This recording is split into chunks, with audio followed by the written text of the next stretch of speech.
Before we start talking about the actual Haggadah, last week we talked about the structure of the evening.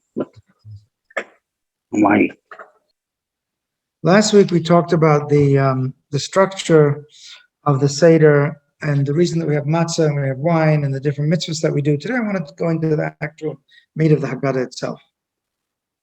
In the Haggadah we find certain numbers. Kabbalah uses numbers because Kabbalah teaches us that hidden behind the numbers are deep secrets. And the truth is that the night of the Seder is not just a night when we are just enjoying the evening and talking about going out of Egypt. The night of the Seder is actually a night of connecting to Hashem. Just as we talked about last week, when Hashem took us out of Egypt, Hashem revealed himself to us and created us and made us a nation. Hashem revealed his essence to us, as we talked about last week. Similarly, every year, the Seder is an opportunity for us to connect to that level. It says in the Megillah about how in the Megillah of Esther, how they established it that every year, the holiday of Purim should be observed. It says, "V'hayamim ha'elu nizkarim v'na'asim." These days shall be remembered and done. Na'asim means done. Because in Judaism, it's not just about remembering; it's about doing. It's about really experiencing. So, therefore, and as a matter of fact, it's written that at the time of the Seder, it's a time, an opportunity for us to connect to Hashem. All the doors are open. When we open the door for Eliyahu, it represents all the doors being open to heaven.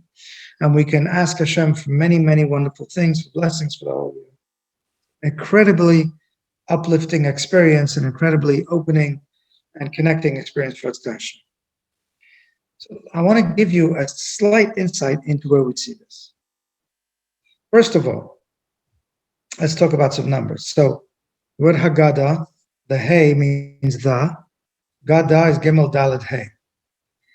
We find in the Haggadah some numbers. The number 3 is prominent in the Haggadah. 3 matzahs.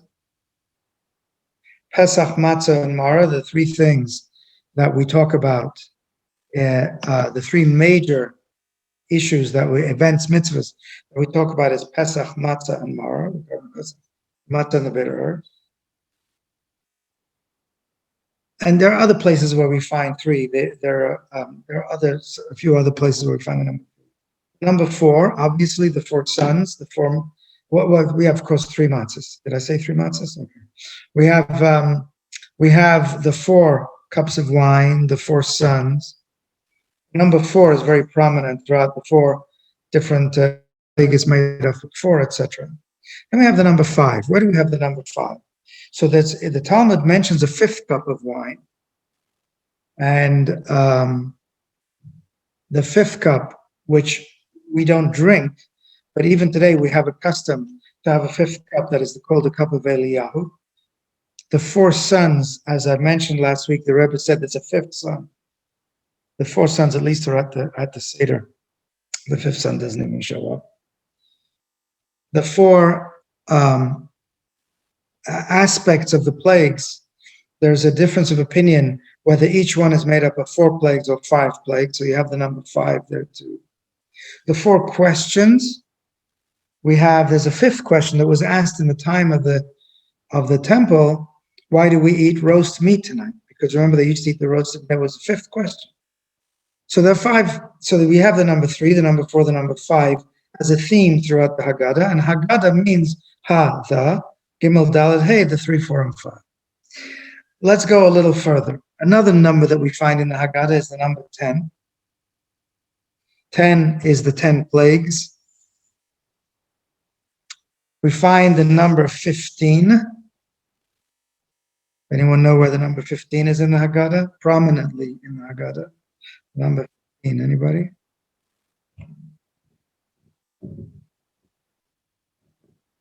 Remember the signs the mnemonic, which is the song that we sing at the beginning, before the beginning of the Haggadah, the signs which remind us the Seder, the order of the Haggadah: Kadesh, Orchatz, Karpas, Yachatz, Magid, Rachza, Motzi, Matzah, Marar, Karech. Shulchan Aruch is one, means the meal. Shulchan Aruch. What goes after Shulchan Aruch?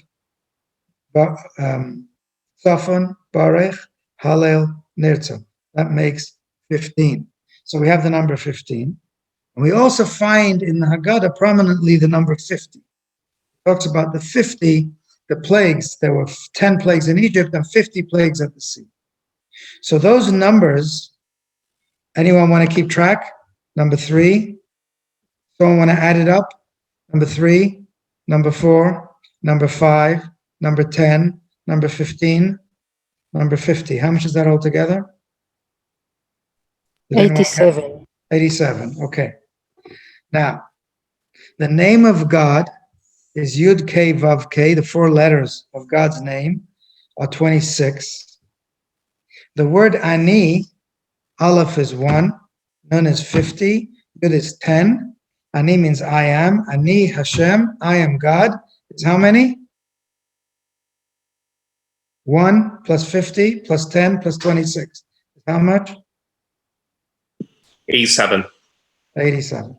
Yeah. So in the numbers, this is a Kabbalistic secret in the Haggadah, that in the numbers of the Haggadah is buried the secret that actually the whole Haggadah is about the revelation of the essence of Hashem.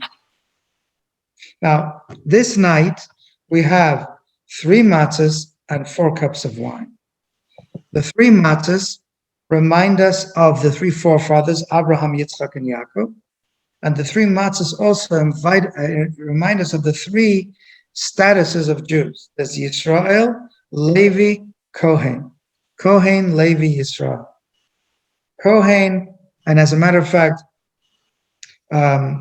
in the Haggadah that we read, the Rebbe's Haggadah talks about how the fact that the bottom Haggadah, the bottom matzah is like Yisrael, the Levi is above it, the Kohen is above it, also reminds us of Avraham, Yitzchak, and Yaakov, forefathers of Avraham, Yitzchak, and Yaakov.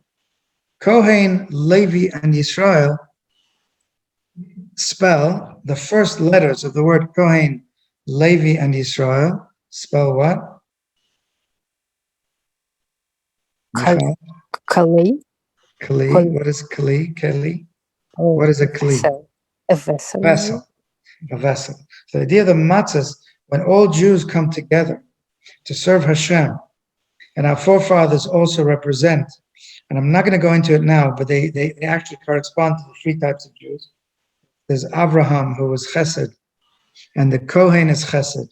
Yitzchak, who is Gevurah, and Levi is Gevurah. And Yaakov, of course, is Yisrael, who is Tiferet.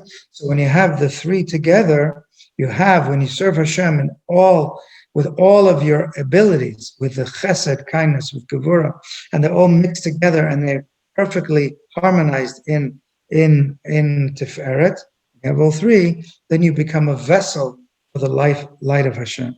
Why do we have 4 cups of wine? To remember the 4 expressions of redemption. It says, Vahotzeti, God says, I will take you out of Egypt. V'yitzalti, V'ga'alti, I will save you. V'lakachti, and I will take you, my people. And to remember that, the sages established to drink 4 cups of wine. There are also other significances of why we drink 4 cups of wine. But let's focus on that one. There are 4 terms of expression of redemption. Shouldn't we have 4 matzahs? Matzahs is required biblically. Wine was added by the sages. So why don't we have 4 matzahs? So someone might say, thank you, it's enough to eat 3 matzahs. Why do I need a 4th? But you didn't have to eat it. You could just have it on the Seder plate. Why not 4 matzahs? Why? So there's a profound, I'm starting this discussion with Kabbalah and Chassidus, and then we'll go into the actual Haggadah a little more. So there's a profound explanation here, the Rebbe says. What's the difference between matzah and wine? The whole point of matzah is it's flat. There's no ego. Completely selfless. That's what matzah is about. which in a human being means accepting the yoke of God without having to think about it. I don't need to understand. I don't need to have taste. I don't need to have my own ego involved. I am just like a servant to God, and I will accept simple faith in Hashem. That's what matzah is all about. As we learned in the Mimer a couple of weeks ago, the idea that matzah is faith, pure faith in Hashem. That's what matzah is. What is wine? Wine tastes good. Wine makes you feel good. Wine is something that represents taste, which represents understanding. So the matzah and the wine, the matzah represents being on a level of beyond understanding. In other words, accepting Hashem with faith. Then the sages said we have to bring it into ourselves and bring that faith into a level of understanding, of taste, of enjoyment, of bring it to a level that we also permeates us, our minds also. Bring those two things together. Vahotzeti, when God says the four expressions, I will take you out. Vehitalti, I will save you. Vega'alti, and I will redeem you. Those three were purely done by God. The Jewish people could not effect that. And the Jewish people had no part in that. They came straight from Hashem. Velakachti etchem li la'am, and I will take you to be my people, and you will be my people. That is something which requires the participation of the Jewish people. We have to accept the Torah. We have to absorb the Torah. We have to learn the Torah. We have to understand the Torah, make it ours. Therefore, wine, we have all four expressions. Matzah, we only have the three expressions because matzah is beyond our intellect, beyond our understanding. That's why we have three matzahs and four cups. There's a lot more to say about that, but I do want to go on and talk about Haggadah. At any point, if you have a question or a comment or you'd like to stop me, I want you to feel free. This is supposed to be a dialogue. So by all means, if you have anything specific in the Haggadah you'd like me to address, I'm happy to do it. But let's talk. These are the 15 that I mentioned, 15 expressions of the order of the Seder, which in English is Kadesh. We read them last week. I don't want to go through it again. So we begin the Seder with saying Kiddush. Kiddush, because Kiddush usually on Shabbat can be done early, up to an hour and 15 minutes before sunset. It's not really an hour and 15 minutes. It's 1 1/4 of the day from sunrise to sunset. An hour is determined as 12 parts of the day from sunrise to sunset. So in the summer, it's longer. In the winter, it's shorter. Right now, it's approximately an hour and 15 minutes. So an hour and 15 minutes before. However, on Pesach, we can't do that because the first cup of wine is part of the 4 cups, and we have to observe drink the 4 cups of wine on Pesach. So if you start early, yes, you can make Kiddush, but you can't drink the cup of wine as one of the 4. And therefore, on Pesach, we have to wait until after nightfall, which is approximately 30 minutes after sunset. And because of the scourge, how do you pronounce it? Of daylight savings time starting early in the last several years, we have a problem that Pesach, the Seder, always starts late. However, this year, since it's Shabbat, Erev Pesach is Shabbat, plenty of time to take a nap on Shabbat afternoon. Usually on Erev Pesach, you're running around, getting ready for Pesach. You can't cook on Pesach, you can't prepare even for the Seder on Pesach. Take a nap, you can be rested, and you can start the Seder. So the Seder should start at no earlier than approximately, I think it's about 8 or 8:05 locally, about 8:05. So we start with Kiddush.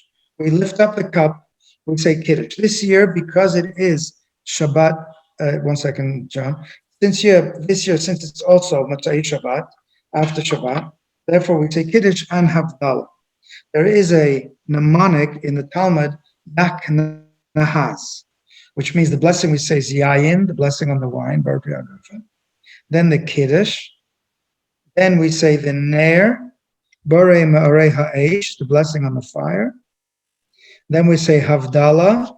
It's a special Havdalah not a regular Havdalah, because we're not going from Shabbat to the weekday. We're going from holy to a lesser holy. So we say Hamavdil bein Kodesh LaKodesh. God separates between holy and holy, not between holy and Monday. And then at the end, we say Shachayana, which is man, and then we drink the cup leaning. And usually, the person who makes Kiddush shares the cup with everybody else. At the Seder, everybody drinks their own cup, leaning to the left, and it's ideal to finish the entire cup. You can't finish the entire cup, at least the majority of the cup has to be drunk. And it should be wine. And if you're going to use grape juice, it should ideally be at least a third wine with alcohol. However, if you can't drink the alcohol, you can get away also with grape juice. Okay, John. He said that because Erev Pesach comes on Shabbos, we could take a nap and get rested up for the Seder, but could that be construed as preparation for Shabbos, for Pesach on Shabbos? Well, I'm going to say something smart, Alec. Can I? You won't take it seriously. I'm just being somewhat. I don't want to say funny because it's not really funny. It's sarcastic, right? If God forbid somebody died on Shabbat, they wouldn't be available at the Seder. So in order to be at the Seder on Saturday night, you have to be alive on Shabbat. So would you say that being alive on Shabbat is a preparation for Saturday night? People typically take a nap anyway on Shabbat. It's a day of rest. And to take a rest is not a problem. Yes, you're making a good point, though. You shouldn't say, I'm going to sleep so that I should be awake for the Seder. You want to take a nap, you can take a nap. You shouldn't do it specifically, state that I'm doing it for the purpose of the Seder. Okay. Most people take a nap on Shabbat afternoon. Anyway, especially these long Shabbat afternoons. Okay, so let me rephrase it. We're going to take a nap, so we'll be rested. But good point, John. Good point. Okay.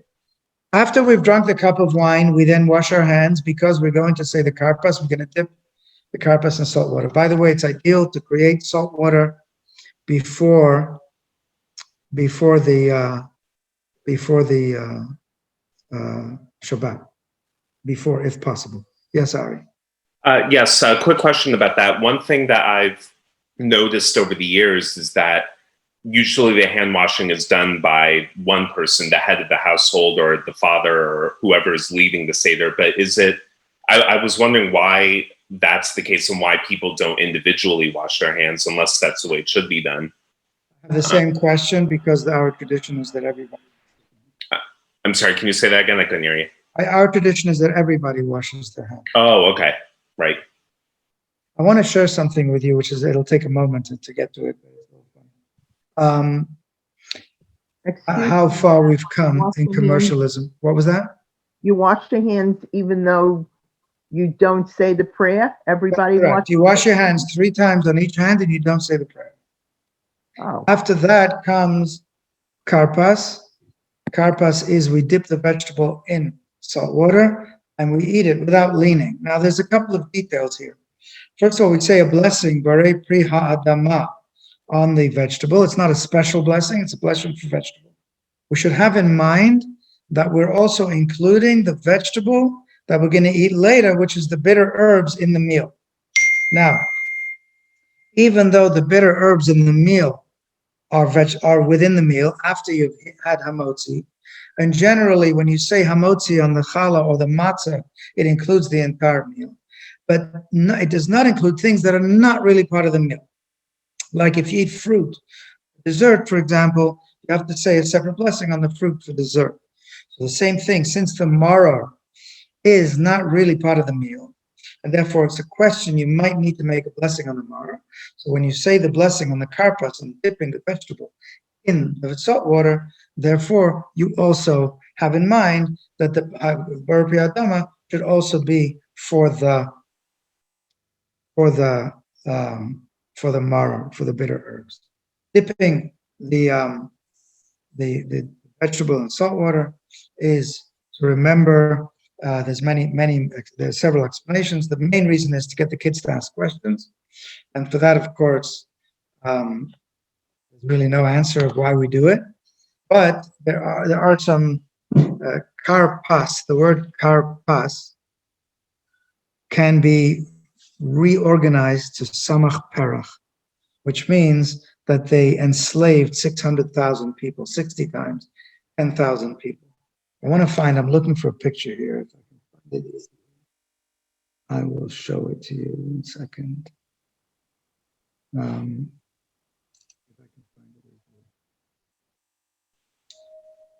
find it. Why does it have to be 6 times 10,000 people? Why not just say 60,000 people? Because it would take a lot more space to say it. Therefore, it says 60, because 60, see, in Judaism, a number, 10 is a number, 100 is a number, and 10,000 is a number. So you could say 60 times 10,000. Okay. I'm looking for that. If I don't find it easily, I'm going to give up. Rabbi, why don't you say the blessing when you wash the hands before the karpas? Because the blessing is only because we're required, it's a mitzvah, an obligation to wash our hands before we eat bread. Eating before the dipping of a vegetable is only a minhag, it's just a custom. And therefore, because it's a custom, we can't say v'tzivanu, that God commanded us, because it's not really a commandment to do it. It's a custom. What picture are you looking for, Rabbi? I'm looking for a picture, and I can't find it. I'm looking for a picture, a very funny picture. In Glattmart in LA, they are selling salt water for Pesach. Salt water for Pesach. Pesach salt water, little packages you can buy, little bags, little containers of Pesach salt water. If I can find it, I got to show it to you. What you know, what people will think of. It's like, it reminds me of, you know, when you went in Israel, they were selling cans of Jerusalem air. Do not open this can. As soon as you open it, you lose the air, and it will no longer be. It was very funny.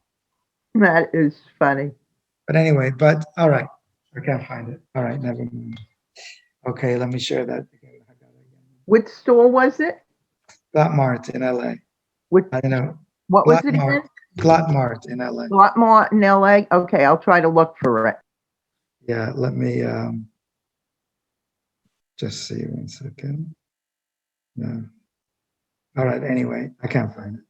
Anyway, all right. Let's not waste any more time.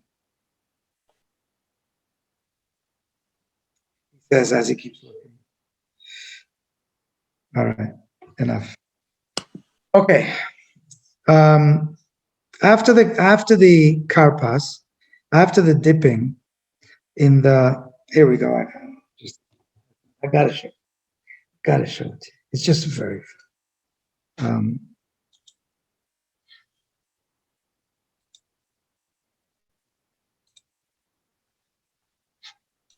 I found one from Israel in the Times of Israel. yeah. Yeah, Hoffman's, a kosher food manufacturer in North London. What else? Let's see. That's funny. Yeah, it's in a bottle, actually. Let's see, where else do we have?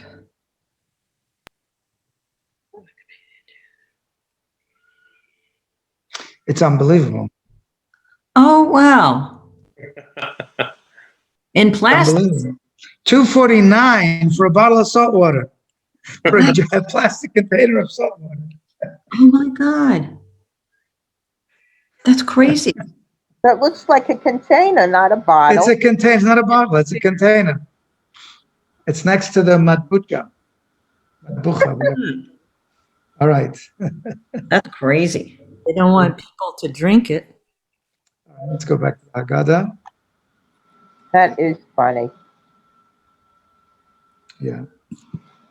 All right, where's the Haggadah? All right.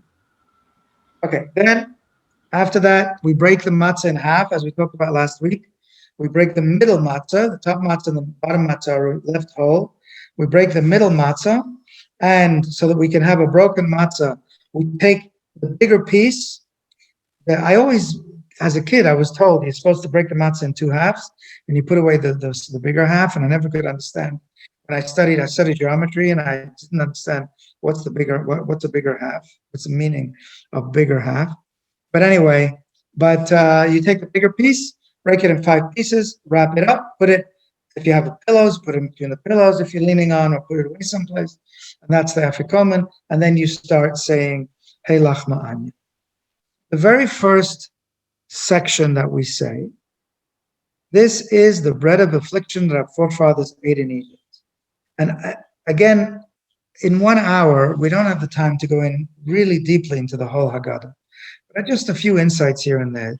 Why do we start with this is the bread of affliction? Whoever is hungry, come and eat. Whoever is in need, come and conduct the Seder of Pesach. So one explanation is, we've got guests at the table. We want them to feel welcome and comfortable. So we tell them, go ahead and come and partake. We're inviting everyone to partake. You should feel comfortable because we're happy to have guests tonight. The question is asked, why isn't this said in the synagogue before you go home? It's very easy to close your doors and say, whoever wants to come and eat, whoever's hungry, come and eat.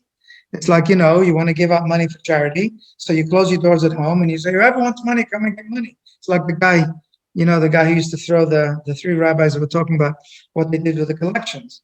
One guy said he makes a circle around him and he throws all the money up with the money from the tzedakah box. And whatever lands inside the circle he takes for himself, and whatever lands outside the circle he gives to Hashem. The other rabbi says, well, I'm a little more generous than that. He said, I do the same thing, but everything that lands outside the circle, I take for myself. What lands inside the circle, I give to Hashem. And the third guy says, I throw everything up and let Hashem take whatever he wants. And whatever he doesn't take, I take for myself. So it's very easy to sit at home and say, guests, come. And that's what we start. Whoever is hungry, let him come and eat. Whoever's in need, let him come and conduct the Seder of Pesach. So there are many, many explanations. One explanation my father used to say every year, my father used to love second night of Pesach was his favorite year. Second day of Pesach was his favorite day of the year. Second night of Pesach, we used to sit up at the Seder till 6 a.m. Literally, we had to rush the Afikomen before dawn because we would talk about the Seder all night. He would talk about the Haggadah, and we could never get enough. And he would say that there is a Talmudic statement, there's a Talmudic story that someone went and hired employees. And he told his father was one of the sages, and his father said to him, did you tell him you give them food? He said, yes, I did. He said, quickly, before they start working, go tell them you're only going to give them bread and beans. Because if you don't tell them that, even if you give them the meal that King Solomon gave in his time, it won't be enough, because they're children of Abraham, Isaac, and Jacob. They can demand, whatever you give them, they can demand more. In other words, when you tell a Jew you're going to feed him, he can demand a king's meal, because that's what food is for deserving for princes who are Jews. So therefore he said, before they start working, make sure you tell them to only get bread and beans. So the guy comes to the Seder, you've invited him to come, I'm going to give you food. He expects delicious challah. And what are you giving him? You say, listen, I'm sorry, this is all I have tonight. Bread of affliction. If you want to eat it, come and eat it, but that's the best I can do. So that's one explanation. But the Kabbalistic explanation here is, remember we said last week, the bread of affliction is called in Hebrew, Lachma Anya. Anya means poverty, bread of poverty, which is why we break the matzah before we start. And what's the idea of the bread of poverty? Humility. I have nothing of my own. It all comes from Hashem. And again, since tonight at the Seder, the purpose is to bring the light of Hashem into my life and to bring the light of Hashem into my service throughout the year. So we start out with humility, with saying, this is the bread of affliction. We're like a poor person. And we turn to, plus we're sharing whatever we have, we're sharing. We're setting ourselves aside. And this is opening the door for the blessings to come above. Then we go to we pour the second cup. We pull the tray aside with the matzahs aside. That's another thing that we do. Remember, we're trying to do all kinds of things to keep the kids on their toes and asking questions. And usually before you eat, you don't push the tray aside. So we push the tray aside before we get to the next part in order to show that we're kind of, the kid asks, wait a second, we haven't eaten yet. What are you putting the tray aside? Then, and then we pour the second cup, and now the child asks the 4 questions, and then we start answering the questions. As I mentioned last week, the questions that we ask are answered in the first paragraph, kind of. We were slaves to Pharaoh in Egypt, that's why we eat bitter herbs. God our God took us out from there with a strong hand, with an outstretched arm, and therefore we're free, and therefore we eat matzah. And that's why we lean tonight. Why am I doing all of this? Why aren't I just watching the Ten Commandments? Or why aren't I just watching a miniseries on Netflix? Why am I, it used to be on TV, now it's on Netflix, whatever. Why am I sitting here and doing all this stuff and cleaning my house for Pesach, sitting here and drinking these 4 cups of wine, and my head's already spinning from the first cup, and why am I doing all of this? And the answer is, we are, if God had not taken us out of Egypt, then we, our children, would have remained enslaved to Pharaoh in Egypt. And therefore, we are doing all this. Now, okay, so now let's eat. You know, they say, the old thing they say about Jewish holidays, they tried to destroy us, we're still here, now let's eat. So now let's eat. No, we can't eat yet, because even if all of us are wise, or all of us understanding, all of us knowing the Torah, be obligated to discuss the Exodus from Egypt, and therefore we're going to sit and talk about it. So this basically explains the answer. From now on, we're going to discuss more the extent to which we should be talking about going out of Egypt, which is the story of Rabbi Lezer, Rabbi Shur, Rabbi Lezer ben Azar, Rabbi Kiva, Rabbi Tarfon were reclining at a Seder in Bnei Brak. And just by the way, 1, 2, 3, 4, 5. Here again, we have the number 5. Remember, we had number 4 and number 5.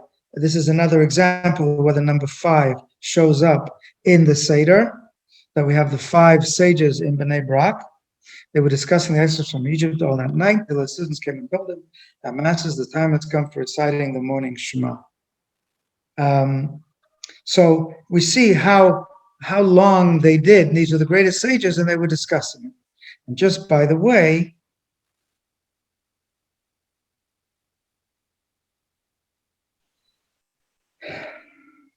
the word Mesaprim in Hebrew, it says they were talking about going out of Egypt. The word Mesaprim has another root besides telling. Michal, you got it? Counting. What? Counting. Counting, and what else? Book. Sefer. And what? Good. And what? Well, Sefer is Sefer because it's telling, counting, right? What is that? You see what I'm highlighting? Sefer. Sapir, with a yud, sapir. Sapir means sapphire, a shining stone. Mesaprim b'yitziat Mitzrayim. They were illuminating the going out of Egypt all night, until the students came to them and said to them, Rabbeinu, our masters, the morning Shema has come. You've illuminated us so much with your holy teachings and with the holiness of the Seder, that we've reached the level of shacharit, of sunshine, of spiritual awakening. This is what could be accomplished when the Seder is on that level. Not only should the going out of Egypt be discussed during the day, it should also be discussed at night. That's a discussion there, and I'm going to go gloss over that. And then we come to the 4 sons. The 4 sons also correspond to the name of Hashem and the 4 worlds. And again, I'm not going to go into that in depth now, but just it's very interesting to see. I want to focus, and I've talked about this before, and you may have heard it before, but I think it's a very, very important message, because the Rebbe taught us, you know, if you've seen the book Positivity Bias, if you haven't, you should get it, where the Rebbe turned everything around to a positive. When the Rebbe showed us how, you know, there are many ways, each generation has its understanding of the Torah as it affects that generation. The mitzvahs never change, the customs don't change. We can add things, we can't take away things, but the interpretations and the way they apply to each generation might be a little bit different. So let's look at the second one. Rasha Mahu Omer. What does the Rasha say? Maha avodah azot lachem. What is the service to you? Lachem v'lo lo. To you and not to him. Because he took himself out of the general community by saying, you, kafar be'ikar, he denied the essence, the existence of God. Bata hake shinav, you also weaken his teeth, blunt his teeth. Ve'amerlo, and say to him, Bavor ze asa Hashem li, b'tzeitim mitzrayim. It says in the verse, for this God did for me when I went out of Egypt. Li v'lo lo, for you, for me and not for him. Ilo hayasham, if he was there, lo hayanigal, he would not have been redeemed. What are you telling this son, this rebellious son? What are you trying to do to him? He's at the Seder, at least. As I said, the Rebbe said, there's a fifth son who didn't even show up to the Seder. This kid at least is at the Seder. He's there. And he's rebelling. Is this really fit with our understanding of education today, especially today where we teach tolerance and acceptance and unconditional love? How does this fit in with unconditional love? English, what does he say? The wicked son, what is the service to you? He says to you, but not to him. But excluding himself from the community, he's denied that which is fundamental. Therefore, blunt his teeth and say to him, it's because of this that God acted for me when I left Egypt, for me, but not for him. If he'd been there, he would not have been redeemed. So what is the idea of blunting teeth? The word hakeh in Hebrew means weaken his bite. We want to weaken his bite. The Rebbe explains it as follows. It says that you know that there were, according to the Zohar, I believe there were 60 million Jewish babies born while the Jews were in Egypt. 60 million. Many of them were killed by Pharaoh. There was infanticide. They were killing them and they were putting them in between bricks, stones of the buildings. They were killing them. Pharaoh himself slaughtered hundreds of thousands of babies to bathe in the blood because he had Torah, and the doctors told him bathing in human blood would protect him. It was horrific. In addition to that, before the Jews left, 4/5 of the Jews died in Egypt. 1/5 of the Jews left Egypt. The 600,000 who left were the 600,000 who were faithful to Jewish. It wasn't Jewish practice, it was Jewish identity. Who wanted to leave Egypt, who thought of themselves as distinct. As we said last week, they kept the clothes distinct, they kept the language distinct, and they kept the names distinct. They knew that they were Jews and wanted to be free. The others were Egyptians and didn't want to hear of doing anything else. What happened to those? They stayed in Egypt. Then what happened? God took us out of Egypt. God gave us a Torah. When God gave us the Torah, is it possible for any Jew to opt out of Torah? It's not possible to opt out. If a person opts out, they're opting out of their obligation and they're opting out of their responsibilities, but they're also opting out of accepting their beautiful heritage. And at any point, any Jew who comes and says, it's mine, yes, it's yours. Even a Jew who's been so far away is still a Jew. And in this generation, when those Jews who have turned away from Judaism have done so not willingly and wantonly, have done so because of lack of education, lack of understanding, because of the horrors of the Holocaust, the Middle Ages, and everything that's led us up to here, and assimilation, and all the things that we have today. So those Jews who are not part of it are not opting out. They just don't know. They're just not aware. So our job today is to bring them in. We are telling this young man, if he had been there, he would not have been redeemed. When it says God took me out of Egypt and not you, in Egypt, going out of Egypt, you could opt out. But today you can't opt out. You say it's only for me and not for you. Sorry, buddy, you can't opt out. God has given us the Torah. You're still one of us. So the message here, the way the Rebbe explains it, is the opposite of what we think. We're not telling him you're out of here. We're telling him you're in here. This is not Egypt. You can't opt out. You're one of us. And just by telling the child you're one of us, that is already drawing him in and hopefully bringing him back into the fold. Because today, a lot of children are rebelling because they're testing. They want to know that the parents love them, the teachers love them, the Jewish people love them, just because they are, not because of what they do. And there are a lot of kids who rebel just because they want to see if the parents will still love them after. I've heard that from kids again and again. I do it because my parents only love me because when I'm good. And I wanted to test them. There's a story that's told of a kid who was a bar mitzvah. He was an exemplary kid. From from a little kid, he was always doing everything exactly what he was supposed to. Listen to his parents, was the ideal kid. At his bar mitzvah, and then he was going to yeshiva. Half a year after his bar mitzvah, one day he comes down. He doesn't come down to breakfast on time.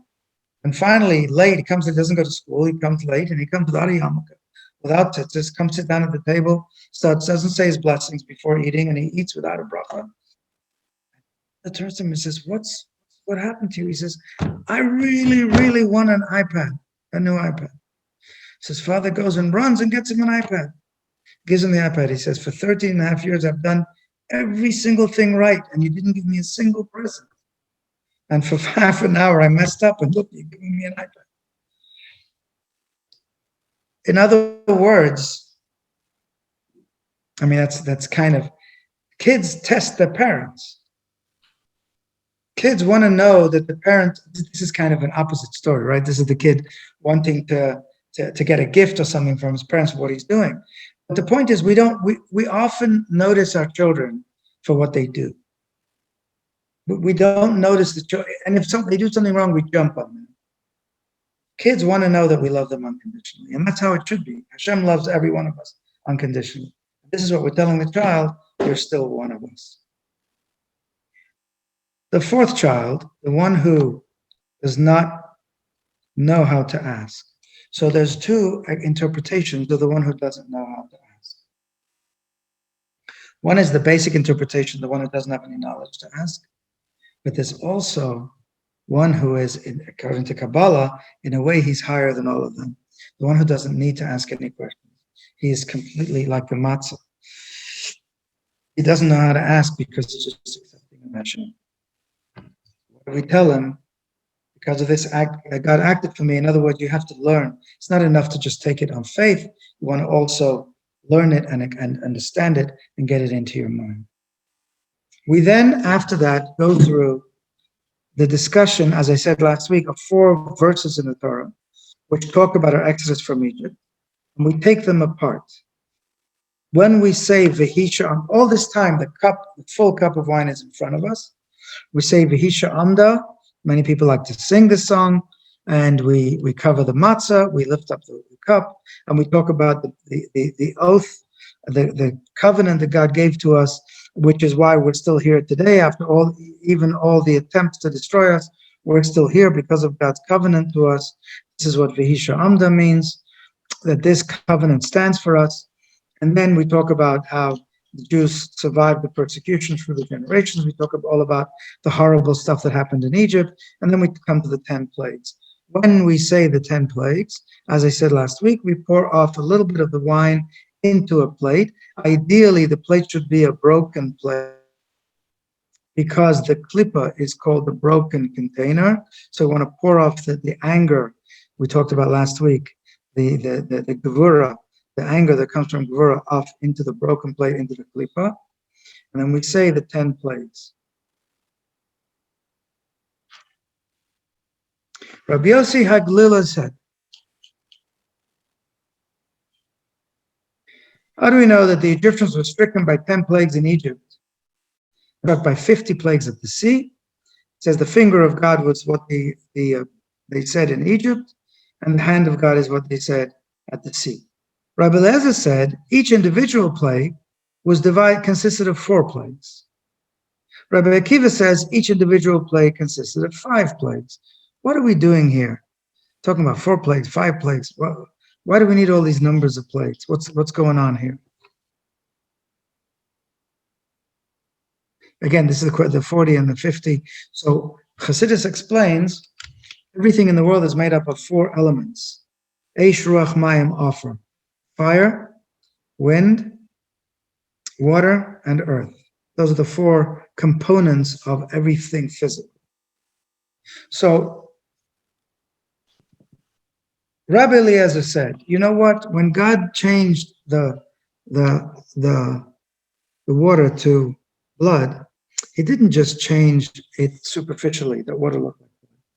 He changed every part. The plague affected every part of every element of the thing so that it was completely transformed. So the plague, why is that?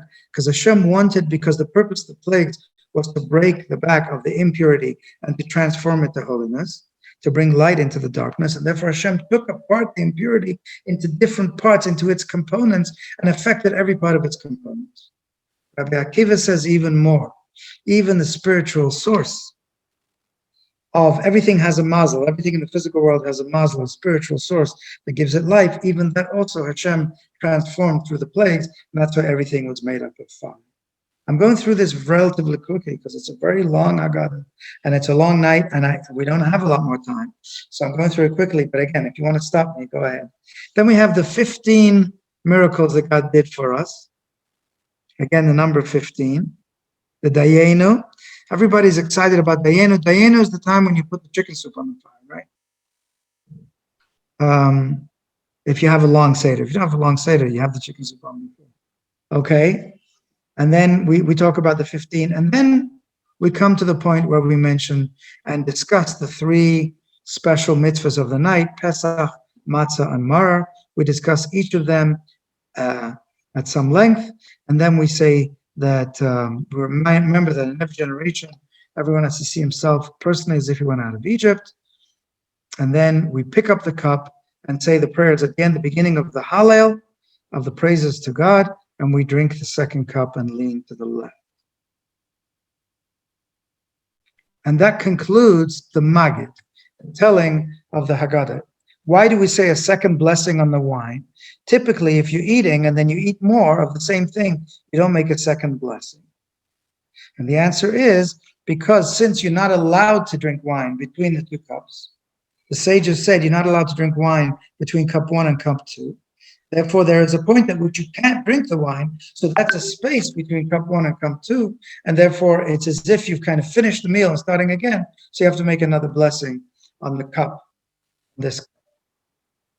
Then we have Rachta. We wash our hands again. This time we say a blessing on it. I went through last week the details of how to do the matzah. And just briefly, you take the 3 matzahs in your hand, the 2.5 matzahs in your hand. You say the first blessing, Hamoti. Then you let go of the bottom matzah, hold the middle and the top matzah, and say Al Achilas matzah.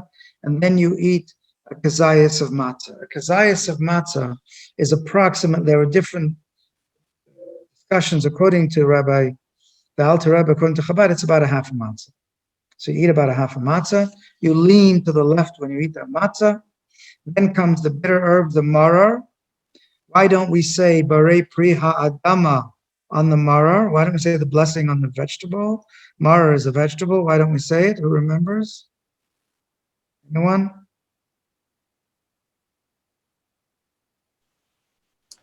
Because we said it at the beginning. Thank you. We said it at the beginning when we ate the vegetable. We had in mind to eat this. Okay. And it is a questionable whether we should say a blessing anyway, so that's why we do it that way. And then we eat the maror not leaning because it's not a sign of freedom.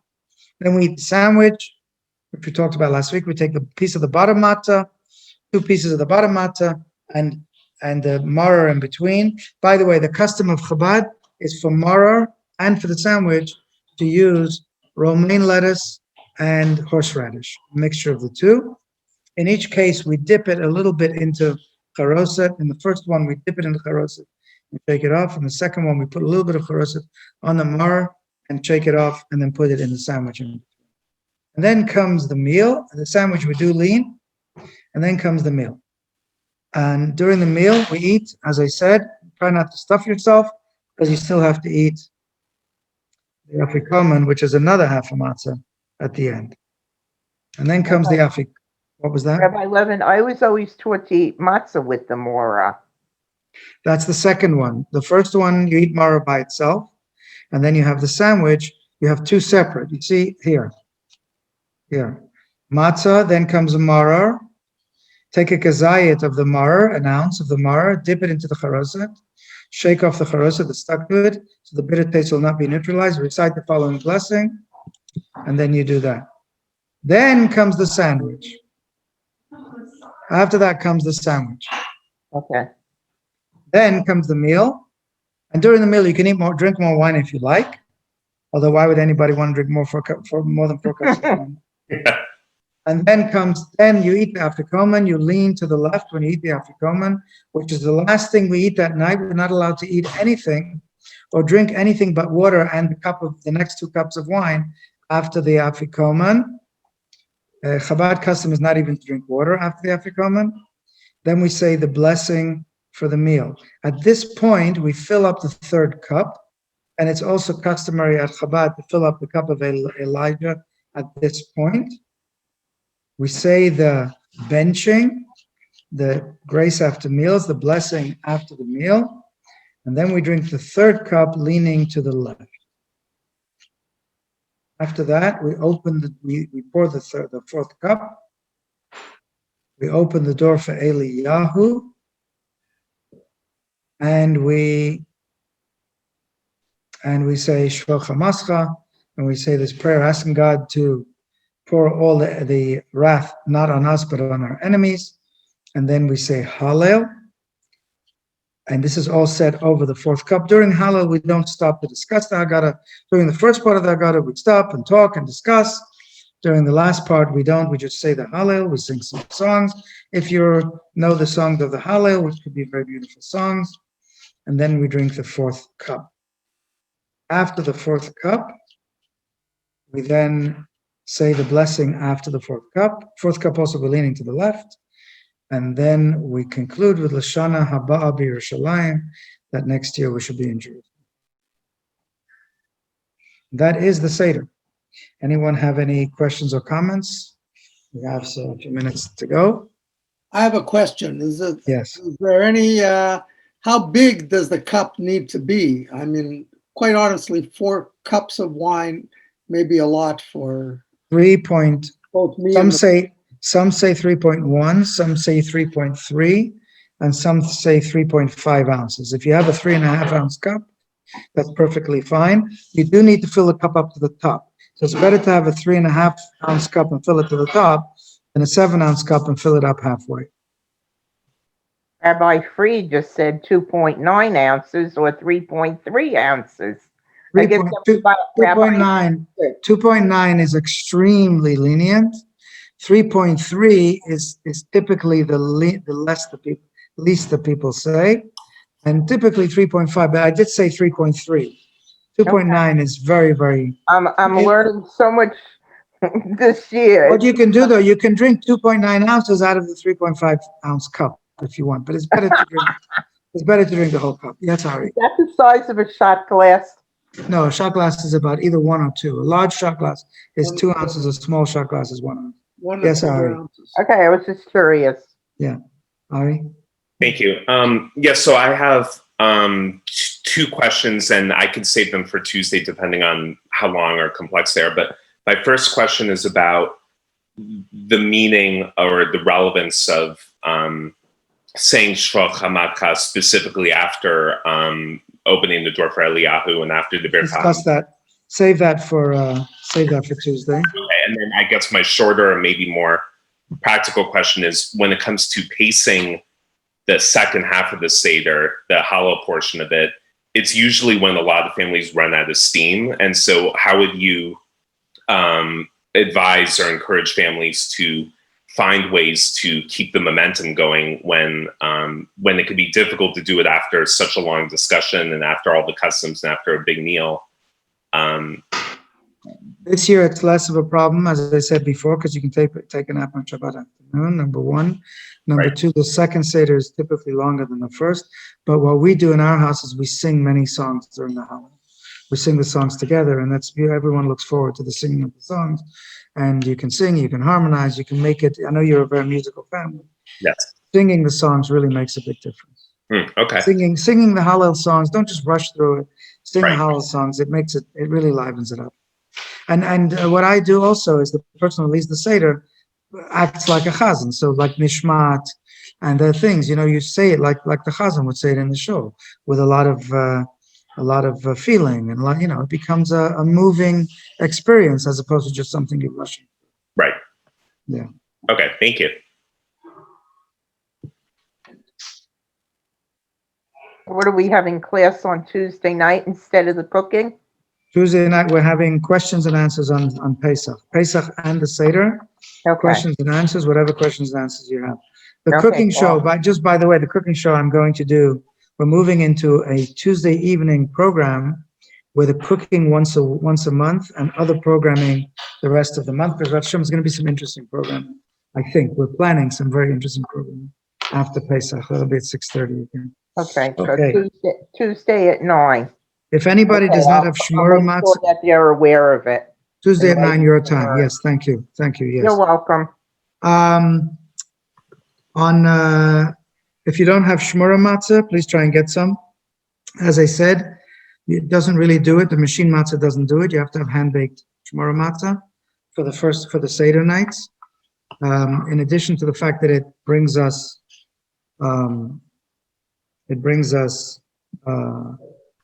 faith, it brings us blessing, and it brings us humility and acceptance of Hashem. It's a very, very big mitzvah, and it's something that we should spend the time and the money to make sure that we get the matzah, the shmura matzah. And now I'm going to leave you with a story. Shmura matzah from Holy Land shmura matzah from Costco. Is that hand baked or? I believe the Holy Land, see if it says, I believe, if it's round Holy Land matzah, yeah. But you'll get one from me too. I'm sending you one. Use mine. It's better than the Holy Land stuff. Mine was baked 3 months after that one, at least. Yeah. Okay. And if anybody else, by the way, if you don't have and you need, and if you can't afford to buy a pound, let me know and I'll be happy to give you a matzah. We have plenty of matzahs to give out in addition to the matzahs that we sell. Okay. I'm going to end with a quick story. One of my favorite stories. You know that we open the door for Eliyahu Hanavi, Elijah the prophet. Elijah the prophet is like an angel. He doesn't have a body. He went alive into the heavens and he comes down to the world to do miracles and to do great things and to help tzaddikim, and sometimes does appear to the great tzaddikim. So the story goes, there was a very great tzaddik. I believe it was the Rebbe of Ruzhin, I'm not sure, but I heard this from my father. He became later a very, very great Rebbe, and his father was also a great tzaddik. And they had no money in the house, and it was a couple of days before Pesach. I think it was the day before, the morning before Pesach, and they had nothing for Pesach. So the father went with his young son out into the marketplace to see. They knew Hashem would not forsake them. They prayed to Hashem. They were great, they knew they were great people. So he went out to see where he'd be able to find something to buy some matzah and some wine for the Seder. They're walking through this alleyway. As they're walking through this alleyway, this huge wagon, big wagon with 6 horses, being pulled by 6 horses, goes through. And sitting on the wagon was a paritz. A paritz was the landowner, the guy who owned the whole area. These were the noblemen. I don't know what they're called in English. The Polish, the guys who, everybody was basically their serfs or vassals or whatever. So this guy, he's a paritz. And he came through, his wagon came through so fast. And it filled up the whole alley that the two of them had to press themselves into the doorway to get out of the way of the wagon.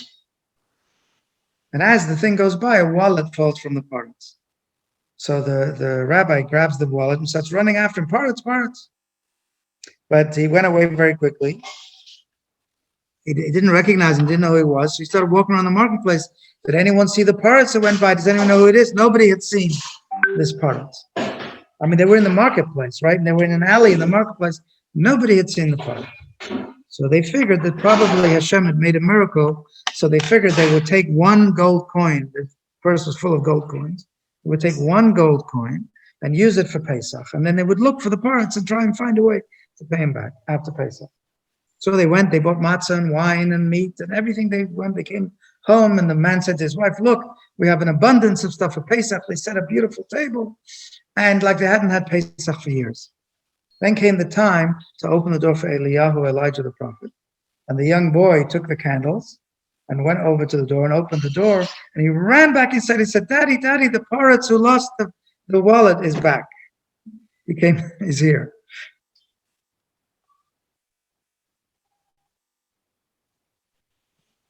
Anyway, Eliyahu Hanavi. Okay, have a good Pesach, everyone. May we see Eliyahu Hanavi. May we see the temple rebuilt, Mashiach. and offer the sacrifice. And may we at our Seder this year have a Seder with the Pesach, the roasted meat of the Karban Pesach. It'll be complicated this year because it's Shabbat, so day before Pesach. So usually they would roast the lamb in the afternoon before Pesach. But when it's on Shabbat, they had to stay in the Temple Mount after they offered the sacrifice. Talked about this last week. And they would bring it home after Shabbat, and they would start roasting it after Shabbat. You can imagine the Seder started pretty late. They didn't have time to nap either because they were waiting, standing around in the Beit HaMikdash, waiting for Shabbat to finish so they could take their lamb home. So it was interesting. What crackers? What kind of crackers, Diana, are you asking about? Like Ritz crackers or the rice cakes. So not on Shabbat, right? Well, that's another question. That's not a Pesach question because No, it's not. It's just that I was just curious to know. So if it's made with wheat, it's mezonot, and if it's not made with meat, it's shahakol. So One of them is made with corn instead yeah, of so those are shahakol. shahakol. Okay, thanks. I'm still learning. Rabbi, Always. Havdalah, the same before? The Kiddush and Havdalah, if you look in the Kiddush, in the Haggadah, it has a combination Kiddush Havdalah. We say Kiddush, and then we don't say Shechianu until the end, we say Havdalah. One other thing I didn't mention in the beginning, when you say the bracha on the candles, we light candles before the Seder from a pre-existing flame after dark, after approximately 8:05. Then you light the candles from a pre-existing flame, and then you have the Seder. When you say the Kiddush and Havdalah, when you say Borei Morei Ha'esh, when you say the bracha on the fire, you don't hold the flames together as you usually do, and you don't move your hands. When you're saying it, you just look at the fire, and that's it. That's why it's done on Yom Tov. Just to look at the candles. When you say, you just look at the regular Shabbat candles that are burning, or Yom Tov candles burning on the table, you look at them and you say the blessing, Borei Morei Ha'esh. And it's in the Haggadah. If you need help with that, let me know and I'll be happy.